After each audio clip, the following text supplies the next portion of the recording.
Good morning everyone. Tingnan natin yung aking mga vegetables. Okay. Ang ganda ng panahon ngayon.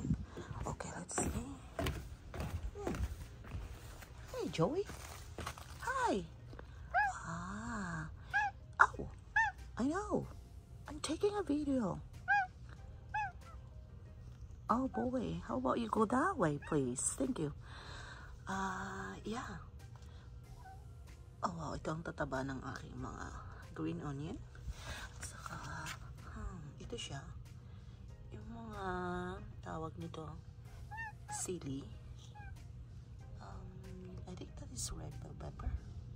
Ito naman yung yellow. Tingnan natin. Nagkat ako the other day ng aming grass. So, yan, ito niya. Kinat ko ng grass. Itong, ano ko ngayon? Yung pichay, akala ko yung pichay kagaya sa atin. Pero parang iba tong pichay dito na itanim ko. Parang papayat. Pero mataba naman yung lupa. Pero yung klase yata ng pichay. Hindi siya yung kagaya ng pichay na sa atin. So, ayun naman yung aking mga matatabang mga. Ayun. Ito naman yung aking nasa gilid na green onion.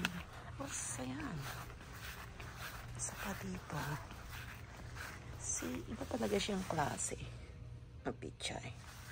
Plus, yung aking beets. Ang tataba na, which is more, tawag nito, healthier daw yung kanyang mga leaves. So, kukunin ko yan. Harvest ko. Kasi ito, kakaiba. Iba talaga siyang klase ng pichay. Okay. Peanut, how are you? Joey. Ngayon, tingnan natin yung aking daan tayo dito sa garage. Tingnan natin yung mga kamatis ko dito sa likod, which is, triname ko yung mga nasa babang ano niya. Ito siya. Ayan yung aking mga kamatis sa likod dito sa garage namin. And ayan, tinanggal ko yung mga nasa bottom na mga leaves niya kasi sabi waste ng nutrients. So yung isa is dito. Ito siya is kamatis din. And that's yung maanghang na sili naman ito siya. Okay. Yeah, ito yung sa likuran namin sa mga garage. This is how it look like sa garage namin. Pero I take advantage na magtanim dito ng vegetable. Okay, yun lang for now. Thanks.